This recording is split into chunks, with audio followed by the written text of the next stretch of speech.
All right. Someone out there really wanted us to take a deep dive into Amprius technologies. And full disclosure, I had to do a little homework on this one. I wasn't really familiar with them before. But let me tell you, after digging into the research you sent, I'm pretty intrigued by this company. They're developing next-gen batteries, and that's something we definitely need to unpack, Battery technology is a hot space right now. Lots of innovation happening. for sure. So we need to figure out what makes Amprius different, how their tech actually works, and whether they're a company worth watching from an investor standpoint. Yeah, understanding the investment potential is key. So let's imagine we're fast forwarding to 2025. What's the best case scenario for Amprius? What's a more realistic outcome? And of course, we can't ignore the worst case, right? We've got to cover all the bases. What are some of the pitfalls investors should watch out for? Absolutely, risk assessment is crucial. Okay, before we get ahead of ourselves, can you just give us a quick overview of Amprius? Who are they? What do they do? And what makes them stand out in the battery world? Well, at their core, Amprius is all about building a better battery, literally. They're developing and manufacturing lithium-ion batteries, but with a twist. Instead of the typical graphite anode, they're using silicon nanowires. That's where things get interesting. Silicon nanowires. Okay, I'll admit I'm not an engineer, so break this down for me. Why is silicon so special? What's the advantage over those standard graphite anodes? Okay, think of it this way. A graphite anode is like the gas tank in your everyday car, while a silicon anode is like this supersized tank you'd find in a high-performance race car. Ah, okay, I see where you're going with this. You can pack way more energy into the same space with silicon. That means higher energy density, which translates to smaller, lighter batteries that can hold a lot more power. So essentially we're talking about smartphones that last for days, drones that can fly for miles, that kind of thing. Exactly. And it's not just about storing more energy.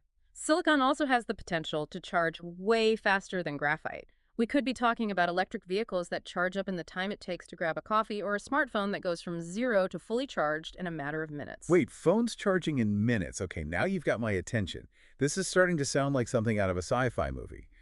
But where is Amprius actually focusing their efforts right now? Are they making a splash in any particular industries yet? They've got a pretty diverse range of customers, over 175 and growing. That's impressive for a company at this stage. One area where they're gaining traction is defense. They've secured contracts with companies like Airbus and BAE Systems, and they even landed a deal with the U.S. Army for electric vehicle batteries. The U.S. Army. Wow, that's a big deal. Yeah, it is. They're also making headway in aviation, partnering on projects for electric aircraft, drones, and even high-altitude pseudo-satellites. So they're working with some serious players in industries where performance is absolutely critical. It seems like they're targeting those niche markets where their technology really stands out, even if it comes at a higher price. That's a smart move, especially when you're dealing with cutting-edge technology. Those niche markets can be a solid revenue source while they work on scaling up production. Makes sense. What about consumer electronics like laptops and smartphones? Are they selling batteries for those kinds of devices yet? Not in a big way, no. Consumer electronics are a tough market. You need massive production volumes to be profitable, and Amprius is still working on scaling up their manufacturing. Right. Consumer tech moves so fast, too. New devices are coming out all the time. Cost is a big factor there. Exactly.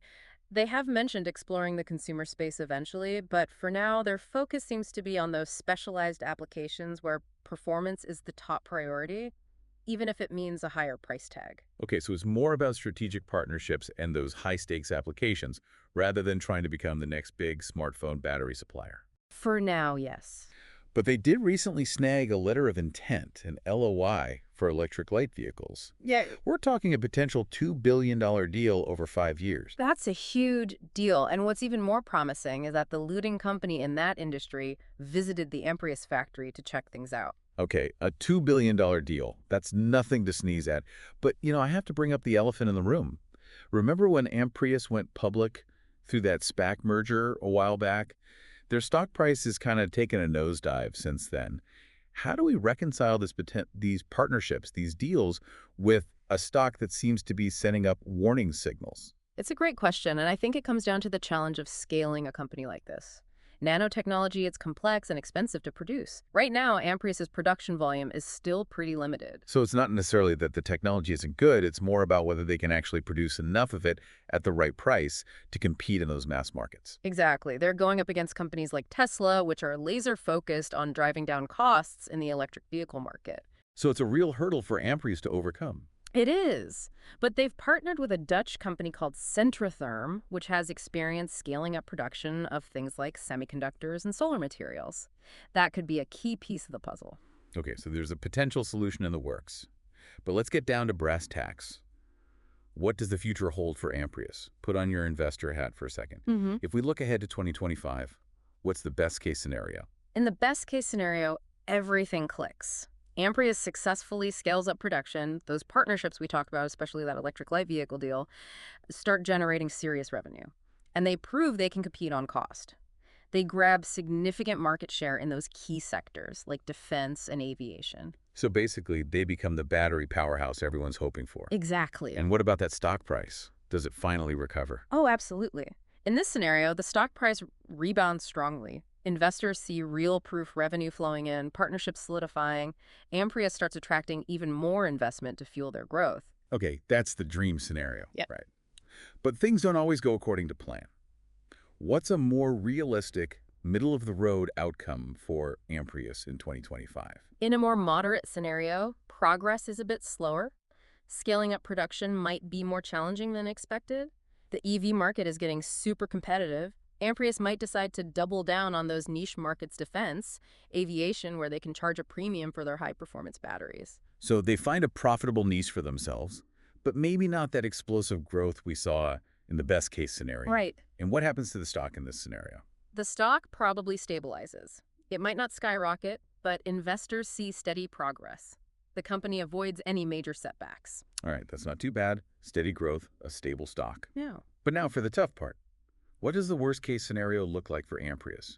What are those red flags investors need to be aware of? In the worst-case scenario, they stumble with scaling up.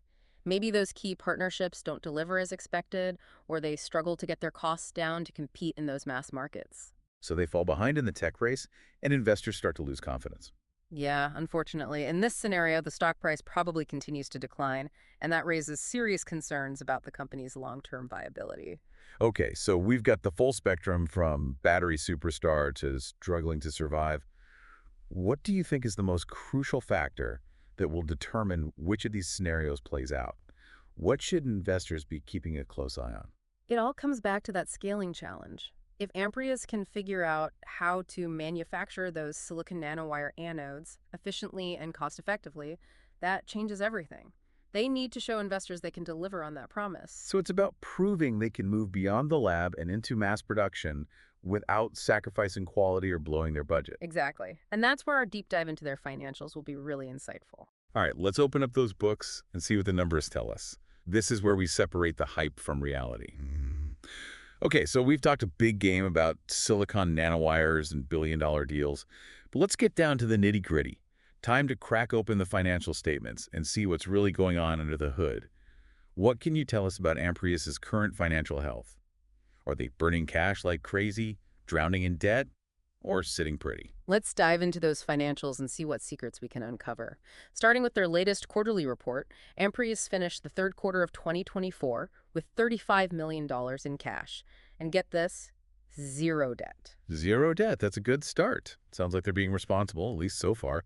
But $35 million, that doesn't seem like a ton of cash for a company that's trying to, revolutionize the battery industry. It's not a massive war chest, true, but let's not hit the panic button just yet. Their monthly burn rate is around $2.5 to $3 million.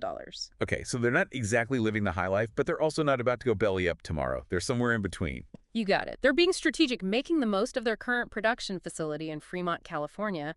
But of course, the big plan is that massive gigawatt-hour factory they're building in Colorado. Ah, yes, the Colorado factory. That's the game changer, right? But I remember reading something about delays. What's the latest on that? There have been some delays, yeah. They're still finalizing the design and securing the funding. It seems like they're being cautious, which makes sense given the current economic uncertainty. Yeah, wouldn't want to rush into building a mega factory when the economy's doing the jitterbug and interest rates are going through the roof. Exactly. It's all about balance, scaling up to meet that potential demand, but also being responsible with the resources they have. And they're not putting all their eggs in that Colorado basket. They've been using contract manufacturing partnerships to boost their production in the meantime. So, like, if you're a baker and you suddenly get a huge order, you rent out some extra kitchen space to handle the volume. Exactly. A smart move that allows them to scale up quickly without needing a massive upfront investment. Plus, it helps them spread out their manufacturing base and manage those supply chain risks. Supply chains, the headache of every business these days. So how much extra production capacity are they getting through these partnerships? It's pretty substantial. Through these agreements, they've secured access to over 800 megawatt hours of pouch cell production annually and over a gigawatt hour of cylindrical cell production annually. So even without the Colorado factory up and running, their production capacity is already pretty impressive. It is. And I think this kind of flexible, multi-pronged approach shows that they've got a smart, adaptable leadership team. That's reassuring to hear. But, the big question is, are they selling enough batteries to justify this whole operation? At the end of the day, revenue is king. Absolutely. And that's where things get interesting. Revenue has been growing steadily, and they're attracting new customers at a good pace. Give me the numbers. What kind of revenue growth are we talking about? In the third quarter of 2024, they reported $7.9 million in revenue, a significant increase from previous quarters, and they shipped to 94 customers that quarter. Many of them were new. Wow, 94 customers. Mm. That's a lot of batteries going out the door. And it sounds like it's not just a handful of big clients. They've got a diversified customer base. Exactly. It's a positive sign. It means they're not overly reliant on any one customer or industry. Okay, that makes me feel a little better about that stock price dip we talked about earlier. It sounds like they're moving in the right direction. They are. And their gross margins, while still in the red because of the upfront costs for the Colorado factory, they're projected to normalize as production ramps up and they reach greater scale. So there's light at the end of the tunnel when it comes to profitability. I like to play devil's advocate here. Even if things seem to be going well, what are some red flags investors should be watching for? Well, the big thing is the execution of that scaling strategy. Can they really increase production to keep up with demand? That's the key question. Yeah, if they can't deliver on those big contracts, it could spell trouble. For sure. And then there's the competition. It's a fierce market out there. New players are popping up all the time. Amprius needs to stay ahead of the curve, keep innovating to maintain their technological edge, and be competitive on price. They can't just rest on their laurels, even if their technology is the best right now. They have to keep pushing forward. You got it. And that innovation has to go beyond the lab. They have to be creative with their manufacturing processes to make sure they can produce these batteries at scale and at a price that makes sense. It's like you can have the fastest car in the world, but if you can't build enough of them, someone else is going to take the lead. Perfect analogy. So we've talked tech, we've talked markets, we've talked financials. But there's one more piece of the puzzle: regulations. Ah, yes, the government. Always a factor, especially with new technologies. What kind of regulatory hurdles is Amprius facing? There are a few things to consider. The big one is environmental regulations around battery production and disposal. Batteries, as we know, aren't the greenest products out there. Yeah, the sourcing of materials, the manufacturing process, and what happens to batteries at the end of their life. All big concerns. Exactly. And those regulations are only going to get stricter. Amprius has to prove that they're committed to sustainability. And I'm guessing there are safety regulations to think about too, right? Lithium-ion batteries, they have a tendency to, well, catch fire if you're not careful. That's a huge concern, especially with electric vehicles and aviation. Safety is paramount.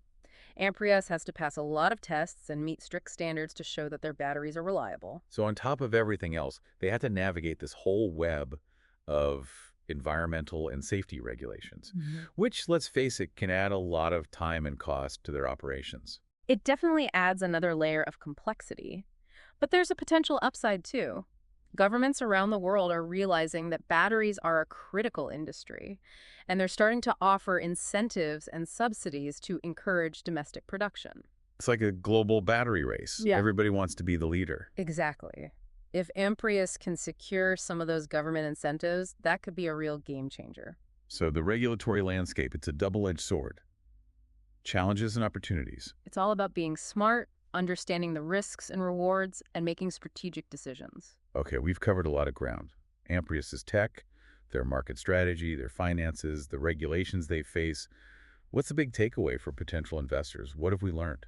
Well, I think the main thing is that Amprius has the potential to be a real disruptor in the battery industry, but they're still early in their journey. So it's a high-risk, high-reward kind of investment. Exactly. They've shown some promising progress, but they still have some big challenges ahead of them. Like scaling up their production and navigating this competitive market. Right. It's an investment that requires careful research, a clear understanding of the risks, and a belief in the company's vision. Absolutely.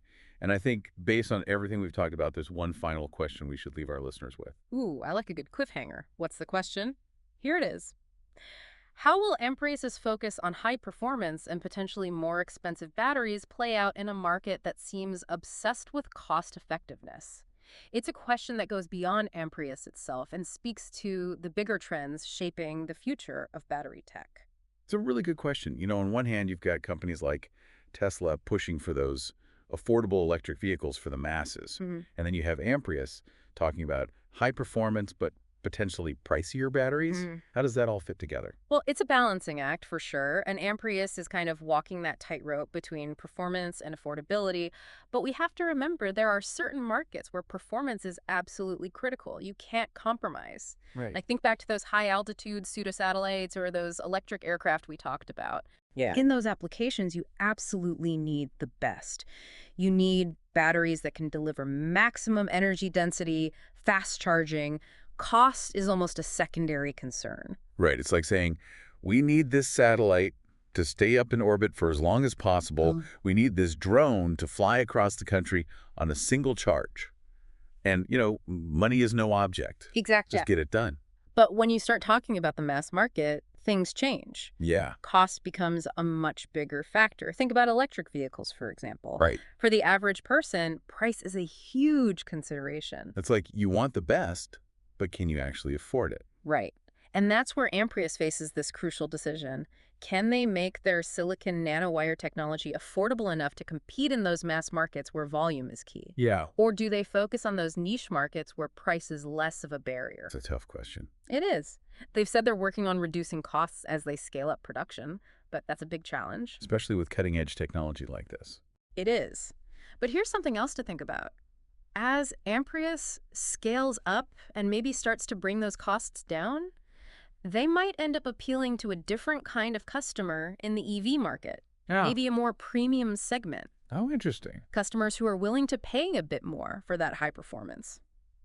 So instead of trying to beat Tesla at their own game, on price alone, Right. they could position themselves as the luxury option, Exactly. like the high-performance sports car of electric vehicles. That's a great way to put it. And there's definitely a market for that. Yeah. There are always going to be those customers who want the best, the longest range, the fastest charging, the most cutting edge technology. They want to be on the bleeding edge, even if it costs them. Exactly. It's like, buying a regular sedan versus a high-end sports car. Right.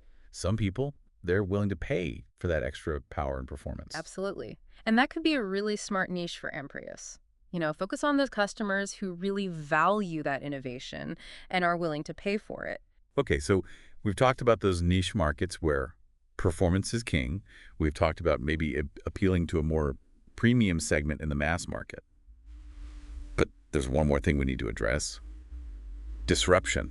Ah, yes, disruption. It's the thing that keeps every CEO up at night. Exactly. Because even if Amprius does everything right, executes their plan flawlessly, what are some of those potential disruptions that could throw a wrench into the whole thing? What could change the game completely? Well, the big one is the emergence of a new battery technology that just blows lithium ion out of the water. Right. I mean, we're hearing a lot about solid-state batteries these days. Yeah, solid state. Or maybe there's some revolutionary new chemistry we haven't even thought of yet. Something completely new. And if one of those technologies proves to be commercially viable, it could be a game changer. Yeah. Suddenly, lithium ion, including Amprius's silicon anode tech, could be obsolete.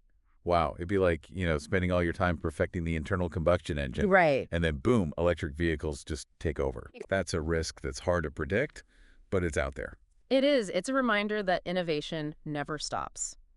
And you can't just rest on your laurels, even if you're at the top of your game right now. Okay, so we've got that technological disruption wild card out there. What else? What other potential disruptors should we be thinking about? Well, another trend we're seeing in a lot of industries is this move toward vertical integration. Vertical integration. Remind me what that means again. It's when a company controls multiple stages of the supply chain. Oh, okay. So in the battery world, that could mean that an electric vehicle manufacturer, like let's say Tesla, Right. decides they want to make their own batteries. Oh, I see. They don't want to rely on a supplier like Amprius anymore. So instead of buying batteries from someone else, Right. they just decide to cut out the middleman and do it themselves. Exactly. And if that trend catches on, it could be a problem for companies like Amprius who are focused on supplying batteries to those manufacturers. So even if Amprius figures out the production scaling, they get their costs down, they could still get squeezed out. It's possible. And it's a tough market. It is a very dynamic industry. Wow. We have really covered a lot of ground today, from silicone nanowires to, those mega deals, from production challenges to these potential disruptors. It's been fascinating. It has been a really interesting conversation. A real deep dive into the world of Amprius technologies. I hope our listeners have a much better understanding of this company now, their potential, and also the challenges they face. I know, I've learned a lot. Okay. And I think the big takeaway for me is that the battery industry is like the Wild West right now. It's full of innovation and competition, but there's also a lot of uncertainty. It's an exciting time to be watching this space. It is. So to everyone listening out there, keep your eyes peeled because things are changing fast. Who knows what amazing breakthroughs are just around the corner. And with that, we'll wrap up our deep dive into Amprius technologies. Until next time, keep exploring, keep learning, and keep asking those tough questions. This is The Deep Dive, signing off.